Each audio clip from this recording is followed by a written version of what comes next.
면접을 보다 보면 당혹스러울 때가 있죠. 답을 모르는 질문이 나올 때, 앞사람이 내가 준비한 답을 먼저 말해버렸을 때, 그리고 비판적인 압박 질문.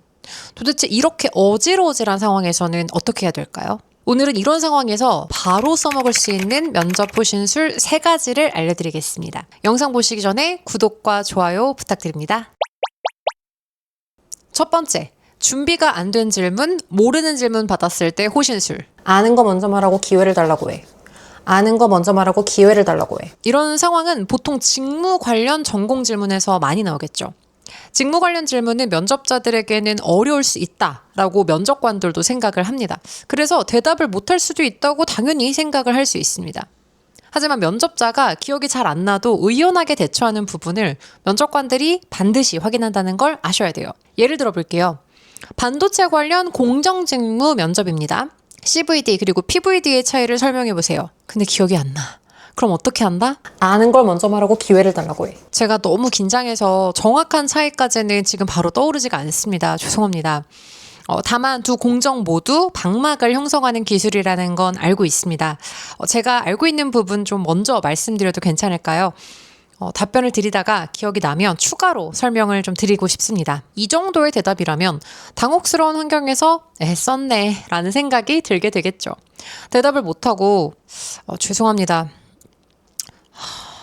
이러는 것보다는 내가 당황했다라는 걸 보여주고 최대한 대처하는 모습을 보여주는 게 훨씬 낫습니다.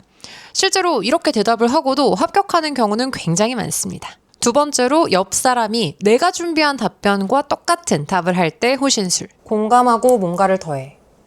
공감하고 뭔가를 더해.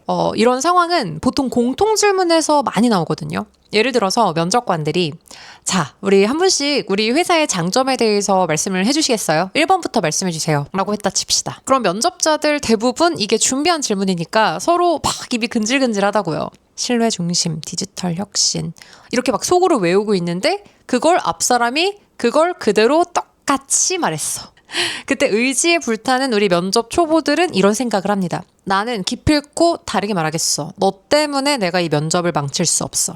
그럼 이제 횡설수설 하다가 집에 가는 버스 안에서 내가 무슨 짓을 한 거지. 그때 정신이 확 듭니다. 이럴 때는 앞사람 말에 공감을 하고 내용을 덧붙이시면 됩니다. 앞 지원자분께서 말씀을 해주신 부분을 저도 깊이 공감을 합니다. 저는 거기에 한 가지를 더 덧붙이고 싶은데요. 단순히 디지털 서비스를 확대하는 것에서 끝나는 것이 아니라 고객이 실제로 편리함을 체감할 수 있도록 서비스를 지속적으로 개선을 하고 있다는 점이 굉장히 인상적이었습니다. 이 정도로까지는 답변을 할 수 있으면 베스트겠죠. 여러분들이 흔히 착각을 하시는 게 하나 있습니다. 면접은 앞사람과 다른 정말 특별한 대답을 하는 그런 게임이 아니에요. 앞사람 말을 듣고 거기에 본인의 생각을 하나 더 할 수 있는 그런 여유 있는 사람이 오히려 협업도 잘하고 눈치도 있고 센스 있는 사람처럼 보인다는 걸 꼭 기억해 주세요. 세 번째로 압박 질문, 꼬리 질문이 부정적인 뉘앙스로 올 때의 호신술. 나대지 말고 쫄은 척해. 나대지 말고 쫄은 척해. 자, 이건 면접자의 사회성과 관련이 있습니다. 여기서 나댄다는 건 논리로 상사랑 싸운다라는 거고요.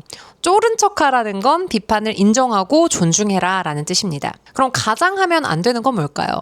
반드시 철저한 논리와 뛰어난 지성으로 면접관들과 분명하게 싸워서 그들을 어떻게든 설득하고 말리라 라는 거겠죠. 홍명보예요? 왜 싸우세요? 갑자기 면접장에서. 예를 들어 볼게요. 압박 질문, 좀 비판적인 질문이 들어옵니다. 그게 말이 될까요? 진짜로 그게 현실성이 있다고 보시나요? 이런 질문들.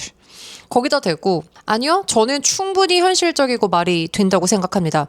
오히려 이런 부분을 아직 시도하지 않은 기업들이 너무 보수적이라는 그런 생각을 합니다. 이런 분들은 이제 탈락 통보 받고 나서 나 대답 완벽하게 했는데 왜 떨어졌지? 이럴 확률이 굉장히 높죠. 이런 비판적인 압박 면접을 왜 하는 걸까요? 논리로 이기려고 하는 사람들과 피드백을 좀 수용을 하려고 하는 사람들을 구분을 하는 것이죠. 보통 조금 수직적인 회사에서 이런 질문들을 많이 하는데요. 비판적인 피드백을 받았을 때도 이걸 수용하고 같이 일을 할 수 있는 사람인지를 보는 거죠. 면접관님 말씀을 듣고 보니까 제가 현실적인 부분까지는 충분히 생각을 하지 못했던 것 같습니다. 다만 제가 이런 대안을 말씀을 드렸던 이유는 하고 살짝 물러선 스탠스로 대답하시는 게 베스트죠. 그렇다고 뭔가 너무 막 굽신굽신하거나 내가 막 잘못했어 이렇게까지 하지는 마시고 본인이 그렇게 생각한 이유에 대해서는 간단하게 그래도 답변을 하시는 게 깔끔하게 베스트. 결국 면접에서 중요한 건 완벽한 정답이 아닙니다. 당황했을 때 어떻게 대처를 하는지, 다른 사람의 의견을 어떻게 받아들이는지, 비판을 받게 되면 어떤 태도를 보이는지를 면접관은 함께 보고 있습니다. 면접은 여러분들을 공격하는 자리가 아니라 함께 일하고 싶은 사람인지 확인하는 자리입니다. 오늘 알려드린 3가지 호신술만 기억하셔도 예상하지 못한 상황에서 훨씬 침착하게 대응하실 수 있을 거예요. 더 궁금한 면접 상황이나 대처법이 있다면 댓글로 좀 남겨주시고 영상이 도움되셨다면 구독, 좋아요 부탁드립니다. 나대지 말고.